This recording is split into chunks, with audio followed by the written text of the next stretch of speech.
샬롬. 오늘도 하나님의 크신 은혜와 도우심이 여러분의 삶 가운데 함께 하시길 소망합니다. 이 시간 시편 말씀을 읽고 묵상하며 하나님 앞에서 침묵으로 기도드리겠습니다.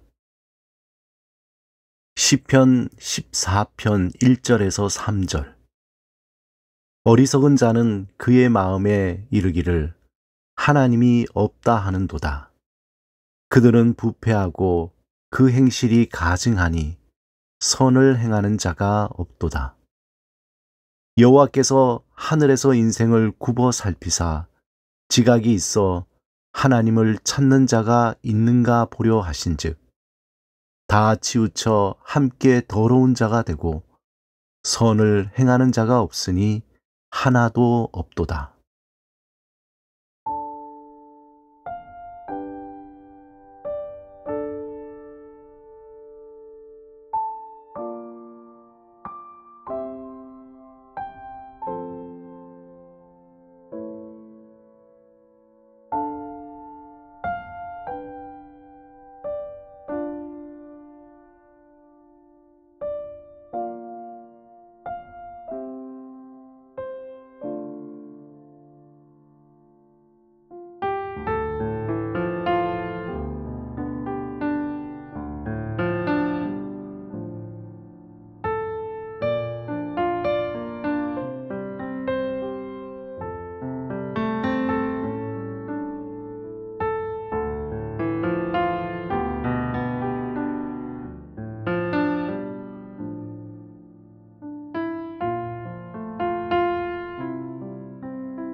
오늘 하나님이 우리에게 주신 말씀은 시편 119편 66절에서 70절입니다.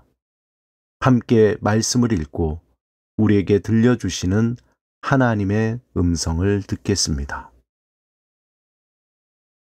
내가 주의 계명을 믿었사오니 좋은 명철과 지식을 내게 가르치소서. 고난 당하기 전에는 내가 그릇 행하였더니 이제는 주의 말씀을 지키나이다. 주는 선하사 선을 행하시오니 주의 율례들로 나를 가르치소서. 교만한 자들이 거짓을 지어 나를 치려 하였사오나 나는 전심으로 주의 법도들을 지키리이다. 그들의 마음은 살쪄서 기름덩이 같으나 나는 주의 법을 즐거워하나이다.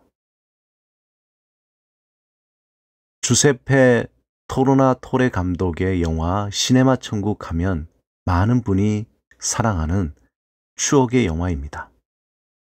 그의 색다른 영화로 미스터리 러브 스릴러 작품인 베스트 오퍼가 있습니다. 이 영화는 뛰어난 예술적 안목을 가진 버질은 언제나 최고가로 예술품을 낙찰시키는 뛰어난 경매사입니다. 언제나 장갑을 착용하며 습관적으로 손수건을 휴대하며 사랑과는 거리가 먼 삶을 살아왔습니다. 그는 오로지 여인의 초상화를 수집하는 취미를 가졌습니다. 버질은 삼류 화가인 친구 빌리와 짜고 사기를 쳐 최고가의 초상화를 구입하곤 했습니다. 어느 날 버질은 고저택의 빌라 이베슨가에 은둔 중인 여인 클레어로부터 이베슨가의 모든 가구와 미술품을 감정해달라는 의뢰를 받게 됩니다. 그는 자신의 의뢰자인 클레어가 광장 공포증으로 공개된 장소에 나가지 못해 단지 목소리로만 소통하게 됩니다. 그런데 우연히 클레어를 목격한 버질은 그녀에게 사랑에 빠지게 되고 이전에 경험해 보지 못한 새로운 삶을 마주하게 됩니다.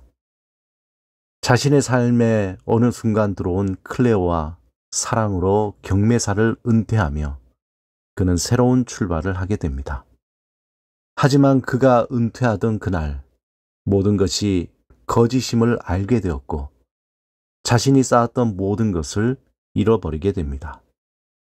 더 흥미롭고 미스터리한 내용은 직접 영화를 보시면 좋을 것 같습니다. 이 영화의 제목인 베스트 오퍼는 경매 시장에서 제시된 최고 금액을 뜻하는 말입니다. 경매사의 탁월한 안목을 통해서 숨겨졌던 작품의 가치가 새롭게 정해지게 되고 사람들은 그 가치를 구매하게 됩니다. 이 영화에서 유명한 명대사로 모든 위조품엔 진품의 미덕이 숨어 있다입니다. 이 말은 최고의 경매사로 최고의 가치를 찾아내던 그의 안목과는 달리 위조된 사랑으로 분별력을 잃고는 모든 것을 잃게 된 후에 자신을 향한 위로의 말일 수 있습니다. 오늘 본문 66절을 표준 세번역에서 이렇게 표현합니다. 내가 주의 계명을 신뢰하니 올바른 통찰력과 지식을 가르쳐 주십시오. 시인은 하나님의 말씀을 신뢰하며 그 말씀 속에서 삶의 통찰력을 배우고자 합니다.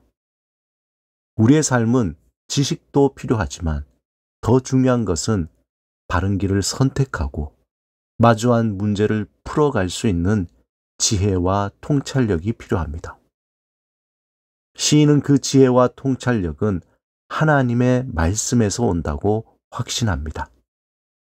우리가 마주하는 삶은 겉보기는 좋아 보이고 무엇인가 유익을 줄 것 같고 행복하게 만들어 줄 것 같습니다. 하지만 실제로는 오히려 우리를 공경하게 처하게 하거나 불이익을 주고 불행하게 만드는 일들이 쥐레밭처럼 숨겨져 있습니다. 그러므로 인생의 선배나 전문가의 지식과 통찰을 뛰어넘는 말씀을 늘 묵상해야 합니다. 매일 하나님의 말씀인 성경을 읽고 그 말씀을 마음으로 생각하고 또 생각할 때 성령님은 우리에게 지혜와 통찰을 주십니다. 이전에 깨닫지 못했던 하나님을 알게 되고 삶을 어떻게 살아가야 하는지에 대한 통찰과 분별력을 얻게 됩니다. 오늘 본문 70절을 표준 세번역에서 이렇게 표현합니다. 그들은 심장이 기름기로 뒤덮여서 분별력을 잃었으나 나는 주의 법을 지키면서 즐거워합니다. 그들은 하나님의 말씀을 무시하거나 관심을 두지 않는 하나님을 향한 믿음이 없는 이들입니다. 그들의 마음은 세속적인 기름으로 가득해 하나님에 대한 감각이나 열정이 없고 오직 자신의 유익과 만족을 채우기 위해 온갖 거짓과 술수와 악한 것들을 행하고 있다는 것입니다. 결국 그들은 하나님이 보여주시는 올바른 길을 찾는 분별력이 없어 자신이 쌓은 모든 것을 한순간에 잃어버리게 됩니다. 사랑하는 여러분, 하나님을 향한 순전한 마음과 열정을 잃어버리지 않도록 영적으로 깨어 말씀을 묵상하시기 바랍니다. 그 말씀을 통해 하나님은 우리에게 삶의 분별력과 지혜와 통찰력을 주실 것입니다. 주의 말씀을 사모하며 그 안에 분별력을 잃지 않는 삶이 되시길 주님의 이름으로 축원합니다. 함께 기도드리겠습니다. 주님, 주의 지혜와 분별력을 충만하게 하소서. 주를 향한 순전한 마음과 뜨거운 열정으로 주의 옳은 길을 걷게 하소서. 예수 그리스도 이름으로 기도드립니다. 아멘.